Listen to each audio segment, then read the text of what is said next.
Public life TV. 334 झाता विधानसभा में Congress party के भावी विधायक पद के प्रत्याशी हैं इस वक्त जो हमारे साथ जुड़ रहे हैं। देश में सेवा करने के बाद उत्तर प्रदेश का भी सेवा किए और इस वक्त वो लोगों का सेवा करने के लिए बहुत ही आतुर हैं, तो इनके बारे में भी जानेंगे। देश सेवा के बाद ये लोगों की सेवा कैसे करेंगे, इनके पार्टी की क्या विचारधाराएं हैं, और सबसे मुख्य बात जो है इस समय कहा जा रहा है कि भगवा आएगा, तो इनके उसके लिए क्या कर रहे हैं, इनके क्या क्या मुद्दे हैं और पार्टी के मेन एजेंडा क्या है, जो 10 साल के बाद ऐसा क्या पेश किया जाएगा जो आदमी या जो वोटर हैं वो इनके प्रति रुझान करेंगे। जानते हैं इनके बारे में।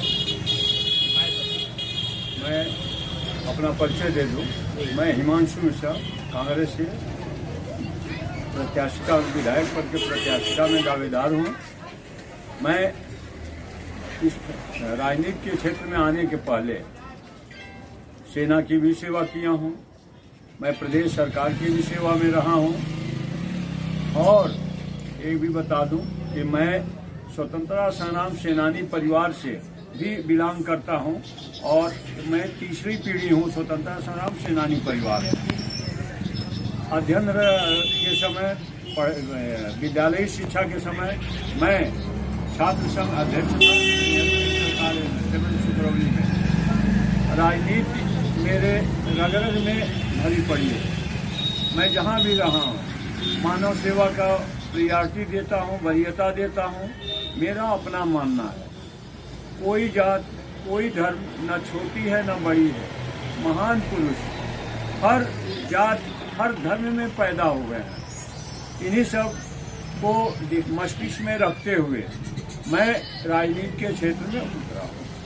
जी, तो आपकी पार्टी के मुख्य एजेंडे क्या क्या हैं बताएंगे हमको?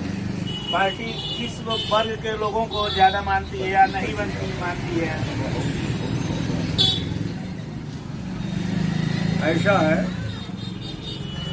जहाँ तक मेरी पार्टी का सवाल है, मैं जिस पार्टी को बिलोंग करता हूँ वह राष्ट्रीय पार्टी है और वह पार्टी 1885 से ये देश की सेवा करती रही है।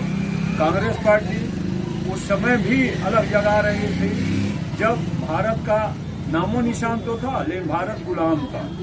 उस समय भी इस पार्टी से जुड़े होंगे तो यह पार्टी किसी जाति विशेष की बात नहीं करती है, किसी धर्म विशेष की बात नहीं करती है। यह सारे धर्मों को, सारे मनुष्य लोगों को जोड़ करके एक सामाजिकता भरा माहौल चाहती है। किसी को सोचते हुए मैं भी राजनीति में और कांग्रेस ज्वाइन किया हूँ। आजकल हर न्यूज चैनल पे, हर जगह पंजाब में आपकी सरकार है, लेकिन प्रधानमंत्री के काफिले को लगभग 20 मिनट तक रोक दिया गया है, उसके बारे में कुछ बताएं। बड़ी विडम्बना है। भला आप बताइए, वह जो प्रधानमंत्री जिसका डंका पूरे विश्व में बज रहा है, उस प्रधानमंत्री के काफिले को उन्हीं के देश में राज्य मानता हूँ दूसरा है, कांग्रेस शासित राज्य है ये भी मानता हूँ, लेकिन जहाँ तक मेरा विश्वास है कि केंद्रीय एजेंसियां जहाँ कहीं प्रधानमंत्री गण जाते हैं तो केंद्रीय एजेंसियां सक्रिय होती हैं। यह जहाँ तक प्रधानमंत्री के सुरक्षा का प्रश्न है तो वहाँ यह दायित्व केंद्रीय एजेंसियों का भी प्रमुखता से बनता है। मानता हूँ विपक्षी सरकार है, कहीं हो सकता है गलत सही हो, हम उसे अवॉइड नहीं कर सकते क्योंकि मैं उतना गहराई से पहुंचने वाला व्यक्ति नहीं हूँ, लेकिन जो मेरा अनुभव है फौजी होने के नाते वो ये है कि केंद्रीय प्रधानमंत्री की यात्रा हो, कार्यक्रम हो, उसमें सबसे महत्वपूर्ण दायित्व केंद्रीय एजेंसियों का है। यदि कहीं फ्लॉप हुआ है तो निश्चय ही माने जाएगा कि केंद्रीय एजेंसियां कहीं न कहीं फेल रही हैं। 2022 विधानसभा का चुनाव होने वाला है, लगभग 10 तारीख से 10 तारीख के बीच 2 महीने का समय आप लोग के पास बचा है। तो ये बताइए कि लोगों के बीच में आप क्या ऐसा पेश करने जा रहे हैं, क्या आप रुझान रखने जा रहे हैं कि 10 साल के बाद लोग आपको विदाई करेंगे? देखिए, 10 साल के बाद या तो पार्टी के हाई स्तर के कार्यक्रम है, पार्टी अपना स्तर से मैनेजमेंट कर रही है, लेकिन जहाँ तक मेरा ख्याल है, मैं पार्टी का एक सिपाही हूँ। हाटा विधानसभा से प्रत्याशिता में हूँ। मेरा अपना मानना है कि आज का जो माहौल समाज का है, जो वर्तमान सरकार यह शोर मचा रही है, विकास विकास विकास, मेरा अपना मानना है या व्यक्तिगत मेरी सोच है कि जहाँ सौहार्द नहीं है, जहाँ प्रेम नहीं है, वहाँ विकास नाम की चीज नहीं है। रामायण में महाकवि तुलसीदास ने स्पष्ट कहा है, जहाँ सुमति वहाँ संपत्ति नाना। छोटा मोटा कहीं भी हिंदू का पूजा हो, उसमें आचार्य जी 4 संकल्प कराते हैं। कहते हैं धर्म की जय हो, अधर्म का नाश हो, प्राणियों में सद्भावना हो। देखिए, आपका सनातन धर्म, हिंदू धर्म कितना विशाल है, उसकी सोच है प्राणी मात्र में सद्भावना हो, क्योंकि जब तक सद्भावना नहीं है तब तक कोई भी समाज, कोई भी राष्ट्र, कोई भी देश प्रगति नहीं कर सकता है। यह सोच है आपके हिंदू धर्म का। और आप कहते हैं हिंदू मुसलमान, हिंदू ईसाई, ये कैसा सौहार्द, कैसे आप विकास की बात कर सकते हैं। दूसरी चीज, 14 संकल्प आचार्य जी कराते हैं कि विश्व का कल्याण हो। देखिए, सनातन धर्म विश्व मात्र का कल्याण चाहता है, और हमारे तथाकथित सत्ताधारी पार्टी के लोग यह कहते हैं भारत पाकिस्तान, भारत चाइना, भारत भूटान, भारत फला। आप ये बताइए, हमारा आपका अगर खेत अगल बगल है, निश्चय ही हमारे आपके खेत के मेड़ के बारे में विवाद होगा। हो सकता है हम एक इंच खोदते खोदते मेड़ समाप्त कर दें, हमारे आप में विवाद खड़ा होती है। गांव के आसपास के लोग पंच इकट्ठे होते हैं, पंच परमेश्वर इकट्ठे होते हैं, मेड़ खोदा जाता, बनाया जाता है फिर, लेकिन उस पड़ोसी से शत्रुता नहीं की जाती है, क्योंकि वह पड़ोसी है मेरा। यदि सचमुच हम आगे अपना विकास चाहते हैं तो पड़ोसी से हम दुश्मनी, शत्रुता वाली विचारधारा रख के हम विकास नहीं कर सकते हैं। यदि विकास करना है तो पड़ोसी से भी सौहार्द का ही व्यवहार करना पड़ेगा, और उससे सौहार्द की कल्पना हम आप भी करते हैं। एक बात और सुनिए, लोग कहते हैं कि हम तो करते हैं, अगला नहीं करता। अरे भैया, पहले हम तो करें, हम तो अगर सही जो मानते हैं सही रास्ते पे हम तो चलें। अगला क्या कर रहा है, ये बात की बात है। उसको सहेजने के लिए, समझाने बुझाने के लिए आपको समय देना पड़ेगा, आपको उसके साथ उठना बैठना पड़ेगा। एक चीज और कहना चाहता हूँ आपके चैनल के माध्यम से कि जब 32 साल कांग्रेस पार्टी 32 साल से समाज से बाहर है उत्तर प्रदेश के, इस 32 साल में सामाजिक प्रदूषण इतना फैल गया कि एक जाति दूसरे जाति को देखना पसंद नहीं करती है।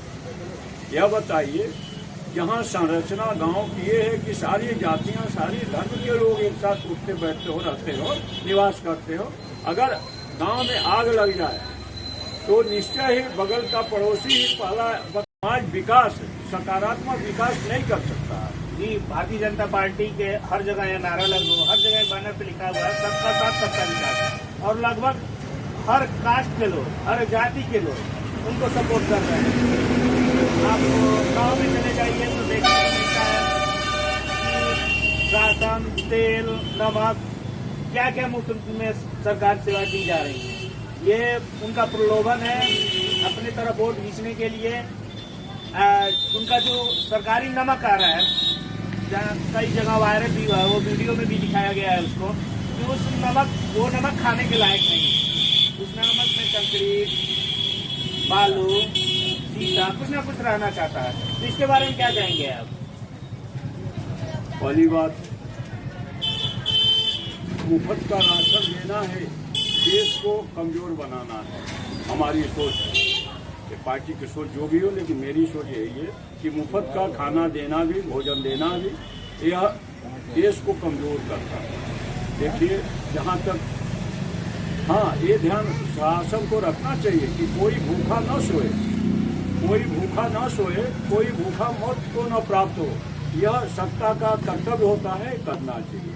जहाँ तक रही मुफ्त का बांटने का, यह योजना 3 महीने और बढ़ाने की अभी हाल में घोषणा की गई है सत्ताधारी पार्टी द्वारा। आप सोच सकते हैं किस संदर्भ में की गई है। निश्चय ही इसमें वोट ही लक्ष्य है, वोट ही इनको दिखाई पड़ रहा है, जिस कारण से इन्होंने इसको स्टैंड किया। और यही नहीं, डबल मात्रा में स्टैंड किया। और जहां तक रही पत्थर और शीशे की, तो ये सरकार खुद विचार करे। यह पत्थर और शीशा, यहाँ तक कि चाइना वाले चावल में कोई हम वीडियो वायरल देखे हैं कि उसमें प्लास्टिक के चावल मिले हैं, लोगों ने हाईलाइट करके वायरल किया है प्लास्टिक चावल। तो यह निश्चय ही सरकार की ही कमजोरी है, जहाँ की यह मिलावट को नहीं रोक पा रही है। आप बात कर रहे थे चीन और पाकिस्तान की, लेकिन कहीं ना कहीं हमको लगता है कि चीन और पाकिस्तान ये नहीं चाहते कि भारत सही में रहे या न रहे। क्या जब देखा जा रहा है कि पाकिस्तान से युद्ध हो रहा है, उधर से गोलीबारी चालू हो जा रही है, कहीं देखा जा रहा है कि चीन अपने देश में सड़क बनवा रही है, उसके बारे में विस्तार से बताएं। ऐसा है, मेरी पहुंच उस स्तर तक की नहीं, लेकिन एक चीज हमारा अपना मानना है, यह व्यक्तिगत ही व्यू है। आज व्यक्तिगत ही अवसर मिलेगा तो यह सार्वजनिक आप सबका व्यू ही, यह सार्वजनिक आप सबका व्यू ही होगा। वह देखिए, हर समाज में, यह विश्व भी एक समाज ही है जिसमें हर देश अपने वर्चस्व को कायम रखना चाहता है। वर्चस्व कायम का मतलब यह नहीं होता है कि एक दूसरे पे हथियार हम छोड़ दें, कतई नहीं। आप अपनी ताकत को बढ़ाइए, आप अपने गंभीरता को बढ़ाइए, आप अपने ग्रेविटी को दूसरे के सामने सिद्ध करिए। उसको भी पता चले कि भारत कमजोर राष्ट्र नहीं है, इसमें कोई दो राय नहीं है। चाइना करता है वो उसका स्वभाव है, पाकिस्तान करता है उसका स्वभाव है। आप एक कहानी हम लोग भी पढ़े हैं, आप भी पढ़े होंगे कि बचपन में पढ़े थे कि एक नदी में एक बिच्छू तैरता जा रहा था। एक संत जी देखे उसको, वो अपने हाथ में उठाए बिच्छू को किनारे पे फेंक दिए, फिर बिच्छू पानी में आ गया, फिर चलना शुरू हो गया। इस तरह से संत जी 4-5 बार उठा के उसको बाहर फेंकते रहे। तो किसी देखने वाले ने कहा, संत जी ये क्या कर रहे हो, वह आपको डंक मार रहा है। तो संत का जवाब था, अरे यह जानवर होके अपने गुण को नहीं छोड़ रहा है, तो मैं तो मनुष्य हूँ, मैं अपने धर्म को, जो परोपकार का हमारा धर्म है, उसको मैं कैसे त्याग दूं। यह है भारत का चरित्र। किसी के बहकावे में नहीं आना चाहिए, किसी की हिम्मत नहीं भारत से आंख उठा के देखे। और जो सत्ताधारी पार्टी आजकल है, पार्टी अपने आप को दम दिखाती है कि हमने ये किया, हमने वो किया। आपको याद है कांग्रेस के सत्ता में यही मोदी जी थे, नाम मैं ले रहा हूँ, यही कहा करते थे हर भाषण में कि एक सिर जाएगा तो मैं 10 सिर लाऊंगा। यहाँ आपको पता है अभी पुलवामा में 42 हमारे सैनिक मारे गए। बता दें, मानता हूँ 4000 को मार दिए होंगे पाकिस्तानी को, लेकिन सर कितना ला के दिखाया है, थोड़ा ये भी सिद्ध करके दिखाए। कहे हो ना, वादा किए थे मैं 10 सिर लाऊंगा, तो ला के दिखा दो। नहीं ना दिखाया। कहने का मतलब मेरा ये है कि कहीं भी दुश्मनी शत्रुता से नहीं मिटती है। आप हमेशा गंभीर रूप में धैर्य धारण करिए। महाराज अपना हर धर्म धैर्य बताता है, धैर्य आप धारण करिए। पर्वत जैसे कठोर भी, चट्टान भी पिघलती है। हिंदू धर्म वह रस्सी है जो चट्टान रूपी कुएं के किनारे से आते जाते समय उस पर भी निशान छोड़ जाती है। यह है हमारा हिंदू धर्म, यह है हमारा सनातन धर्म। सबसे ज्यादा बेरोजगार हाटा में मिले, हाटा विधानसभा में 60% युवा बेरोजगार हैं इस समय। तो उसके और लगातार महंगाई बढ़ती जा रही है, तो उसके बारे में कुछ बताओ। जहाँ तक बेरोजगारी की बात है, देखिए निश्चय मैं भी सरकारी सेवक रहा हूँ, मेरा अपना मानना है, दोष किसी खास वर्ग का नहीं। यह हम सबके रग-रग में गलत तरीके से धनार्जन से इच्छा पनप गई है, जिसके बहकावे में लोग आ गए हैं। आज सरकार की भी मजबूरी है प्राइवेटाइजेशन करना, क्योंकि सरकारी नौकरी जो पा गया वह ये सोचता है, हो सकता है मेरी बातें बहुतों को न पसंद आए, लेकिन मैं कहना चाहूँगा सरकारी नौकरी जो पा गया उसका यह सुमानना हो गया कि अब तो हम सरकारी दामाद बन गए, काम करें न करें तनख्वाह तो महीने के अंत में मिलेगी ही मिलेगी। यह सोच निश्चय ही गलत है। मैं सरकारी सेवा में रहते हुए ऐसे सोच वाले साथियों का मैं हमेशा विरोध करता रहा। क्यों कि सरकार किसी लक्ष्य विशेष, किसी काम विशेष के लिए आपको नौकरी में रखी है। आपको वह पहले वह काम करिए, बाकी बातें बाद में होती रहेंगी। आपको श्रेय अपने आप मिलेगा। तो सकारात्मक काम करिएगा, नियमानुसार काम करिएगा तो आपका वजन अपने आप, आपका महत्व अपने आप मिलना शुरू होगा। आप ये न जानिए दबंगई से आप किसी पे अपना प्रभाव छोड़ पाएंगे। दबंगई वाला प्रभाव कुछ समय के लिए रहता है, ज़्यादा देर के लिए। अब रही बेरोजगारी की, तो जहाँ तक जब प्राइवेट ही सब संस्थान हो जाएंगे तो बेरोजगार स्वाभाविक है। ये सरकारी कंपनियां जो है जितनी आवश्यकता है उतना मैन पावर रखती है। प्राइवेट में क्योंकि मैं एक तरह से उसी विभाग में भी रहा हूँ जहाँ 500 आदमी काम करेंगे, 100 आदमी मास्टर रोल पे रहेंगे। 100 आदमी मास्टर रोल में 900 वैसे ही दिखाए जाएंगे फर्जी तरीके से, उनका कोई माई बाप नहीं है। अब ये बताइए सारी कंपनियां यदि प्राइवेट हो जाएंगी तो यह एक तो कम से कम लोगों में काम चलाना सीखेंगे, उनको वाजिब जो एक्चुअल उनको सचमुच जो पारिश्रमिक मिलना चाहिए वो पारिश्रमिक भी नहीं लोग देना चाहेंगे। यह दोष है। बेरोजगारी निश्चय इस सरकार में बढ़ी है और यह स्पष्ट दिखाई पड़ रहा है। जी, आपके पार्टी का मुख्य एजेंडा क्या है? किस तरह आप लोगों के बीच में आएंगे? विकास चाहती है। ऐसे में हम यदि सचमुच अपने प्रदेश का विकास चाहते हैं तो मानव मात्र को केंद्र में रख के हम योजनाएं बनाएंगे। पार्टी बनाती भी रही है हमारी, और किसी से विभेद नहीं करती है।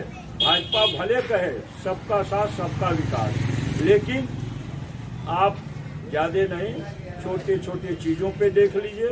जैसे किसान सम्मान निधि है, एक राशन कार्ड की बात है, वहाँ जिसकी पकड़ है पार्टी में, जिसकी पकड़ है कहीं उसकी बात तो सुनी जाती है, और जिसकी नहीं है उसको कोई सुनना, उसका कोई माँ बाप नहीं है। 2022 विधानसभा विधायक के रूप में आप लोग देखना चाहेंगे? आप पर्सनल अपने तरीके से, अपने व्यक्तित्व से आप क्या दिखाएंगे कि लोग आपको चुने?